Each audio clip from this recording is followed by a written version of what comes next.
You don't really need that though because there's plenty of other footage out there. Hey, it's the next day and we're back. Got on my summery shirt, little earth tones going on.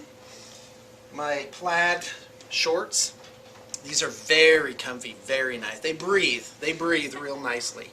And my 6-year deck shoes that I've had for 6 years that now have holes in the bottom. They're so comfy I just can't bring myself to get rid of them. So, we're here to finish up this game. And either I'm going to swan dive directly onto my face this turn, or it's going to be spectacular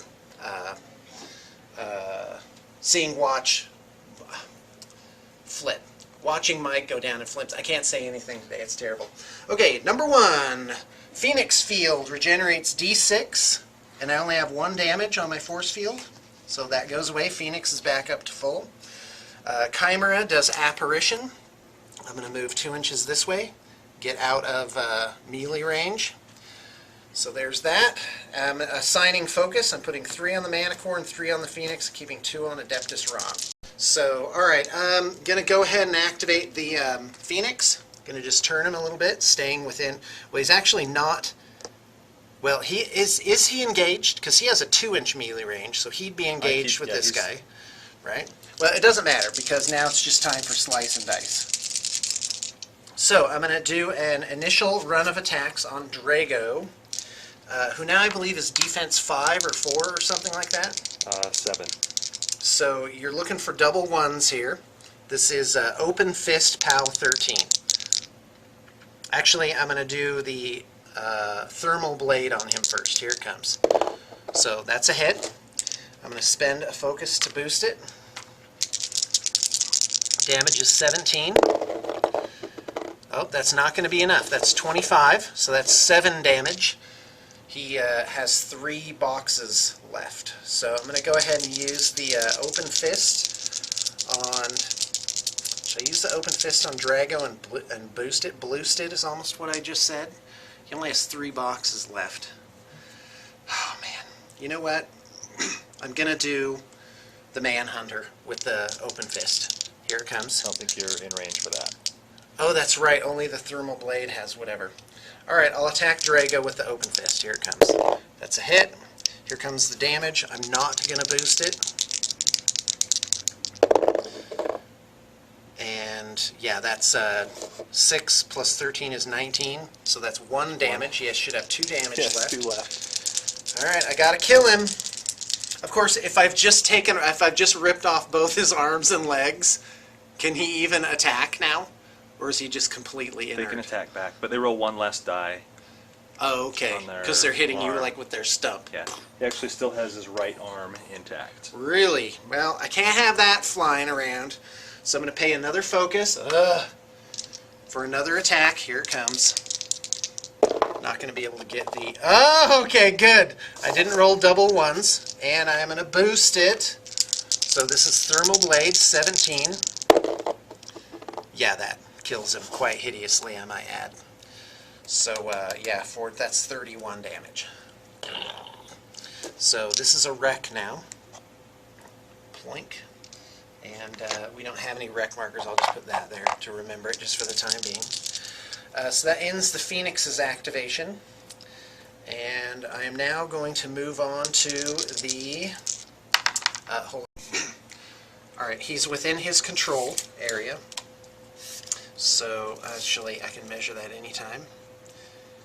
Yep, that's good. So, I'm now going to activate the Chimera. There he is. And I'm going to move up to 6 inches. So, I'm going to move like this. Plink. Yeah, that's what I need. Well, I don't like that. Yeah, well, you shouldn't like it, because he's an arc node. And now I'm going to activate Adeptus Ron. He's going to use him as an arc node. I'm going to target him with Telekinesis. 8-inch range. He's within range. That's a magic attack roll. That costs 2. So it's 8. Oh, I should have left some on Ron to boost the attack roll. Why didn't I do that? Because I don't think ahead. Here it goes. His defense, I think, is like 14, something like that. Yeah, 14. 7 plus 8 is 15. So that actually, I'm going to move him 2 inches with Telekinesis. Up. And look at that. I'm going to activate Iris now.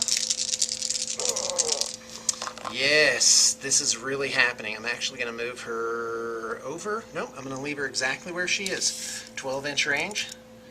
That is close, but within range. So here it comes. 9. I'm using the disruptor bolt, whatever it is that makes it so you don't get focus. And there's a hit. Yeah, so that's it. huge. He's just disrupted for a turn.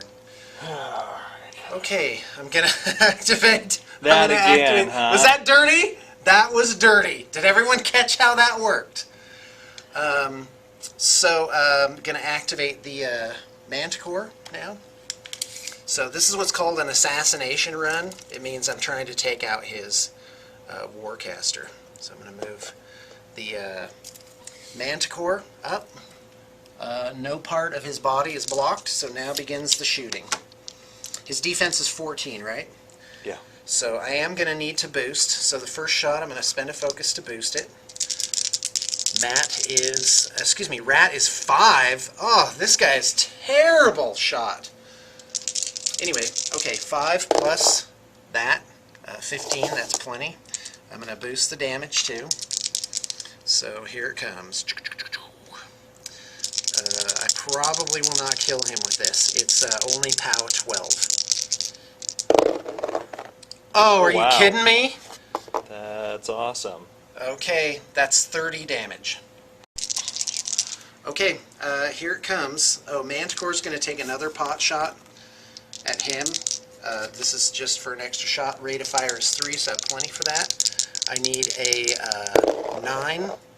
That does not make it. That is 8 plus 5 is 13. And his defense is 14, right? Yep.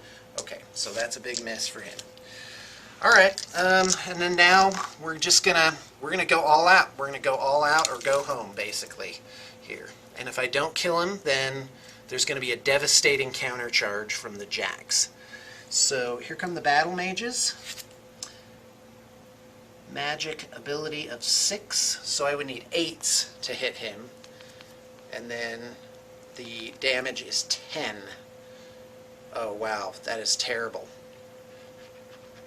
But I can draw him forward, and technically, yeah, I think I know exactly what I'm going to do. Okay, here it comes. Their move is 6, so I'm going to move this guy 6 inches.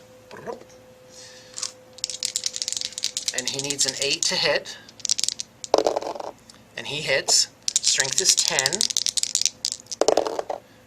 and 8, that's 18, so that's nothing, but I do pull him D3 inches. Here it comes, 3 inches.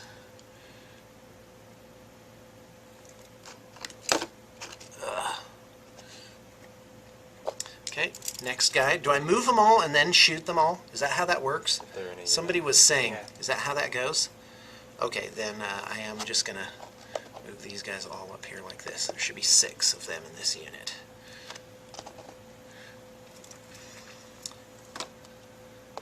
And then what can happen, the plan here is if I can pull him far enough, I'm going to run up with the Dawn Guard and do something about it. So next guy, 8 plus 9 is a hit, 10 damage plus 5 is nothing, but he has pulled D3, so that's 1 inch. Next guy, 8 to hit. That hits. Strength 10 plus 3 is 13, but he's pulled D3 inches. He's pulled 1 inch. I'm going fishing. Okay, how many guys was that? 1, 2, 3? I've hit 3 times, yeah, which is I think it was spectacular. 3. This guy, that's a hit. Oh my gosh, I just can't not hit. 10 damage plus 8 is nothing, but he's also pulled D3 inches, 1 inch. Okay, 5th guy. That's a hit. Damage 10 plus 5 is nothing, but he's pulled 2 inches. Wow, is he now blocking a charge lane, I wonder? Okay, this guy, 8. That's another hit. That was a 9. Damage is 10 plus double ones, which is nothing. Oh, but he's also knocked down. Oh, no. That's on a hit. That's on a hit, not the damage. So no damage, but he's also pulled 3 inches. Okay, did I go too far? Clunk. As a joke, the guy behind him like puts his arms around. And yeah, that's definitely within range of those guys. The Magister.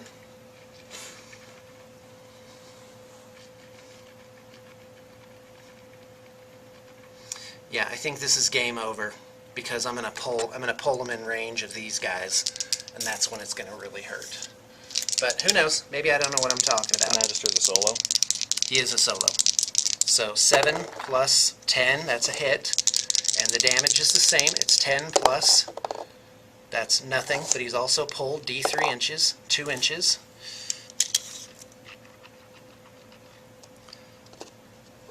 So, can I just point out, do you see how far those guys, but they did manage to roll every single one a hit on 8 plus, which is astronomically small of a chance. That's like 1 in 40 to do that.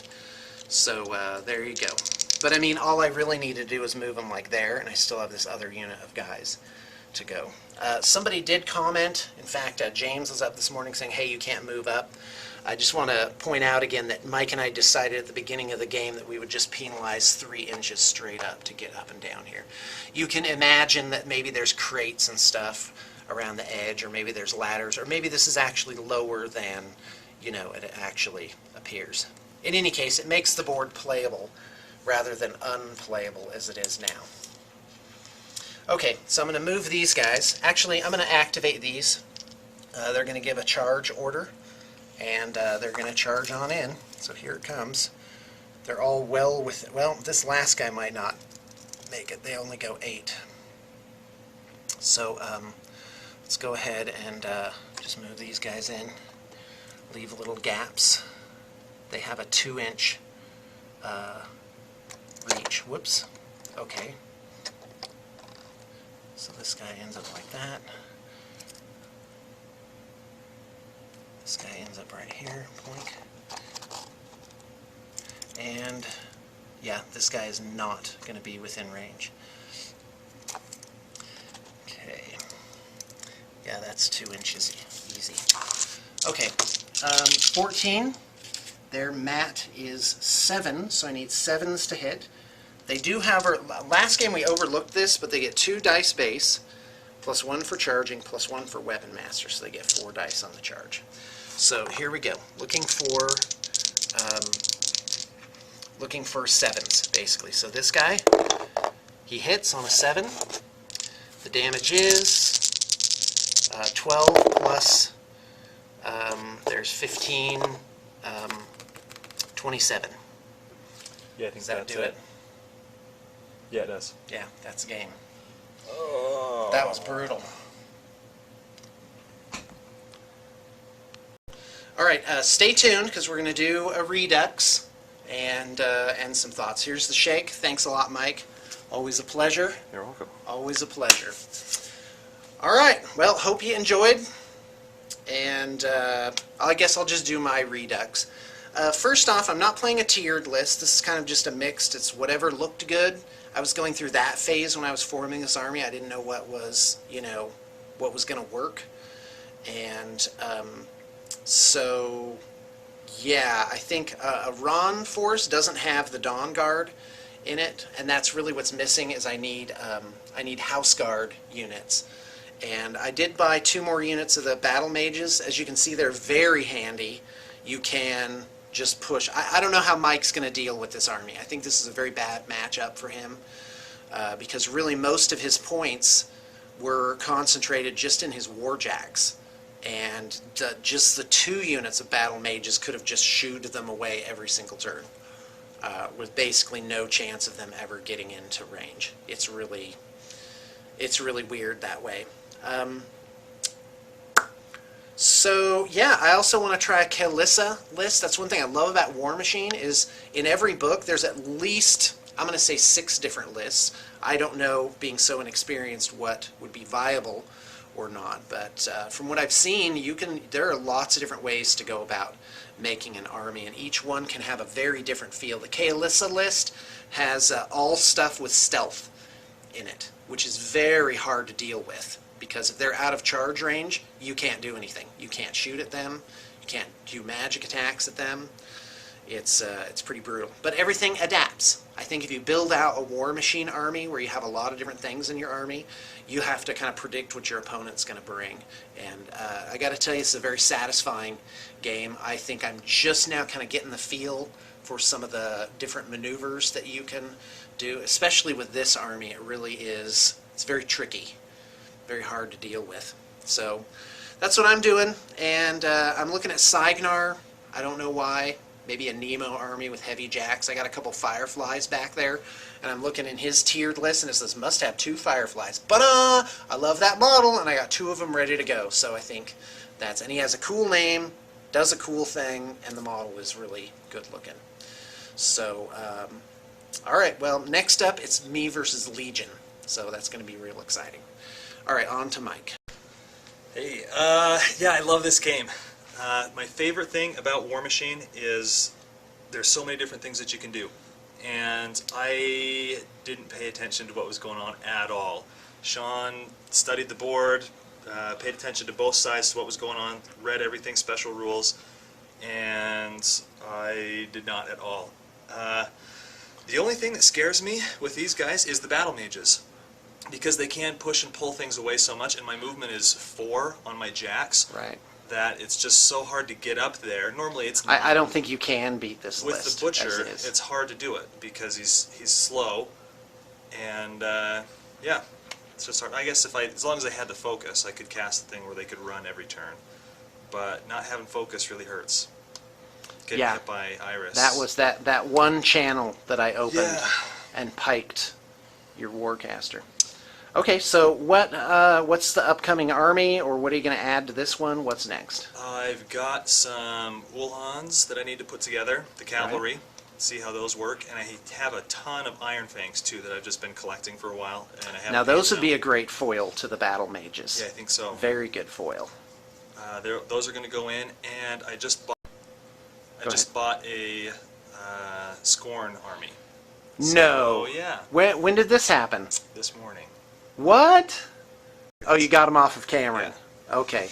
So I'm excited about that. Oh, wow. That's And breaking some of into those are hordes. painted even. One guy. Right? Oh, okay. Yeah. I know that. So Scorn. yeah. So, Scorn. but what are you going to do? What's your Warcaster? Is it going to be War don't Beast know. heavy mix? Infantry I think I'm heavy? going to go for good mix, but I need to really read up on the Warcasters first and find out what is going to play, or which one I'm going to run. Mostly I like how they look. I like the look of their heavy war beasts and the Cyclopses. Cyclopses They're are awesome. awesome. Yeah, those are really neat. Maybe in a week or two Well, we'll play a hey. Hordes game. I'm ready. I'm ready. All right, thanks a lot.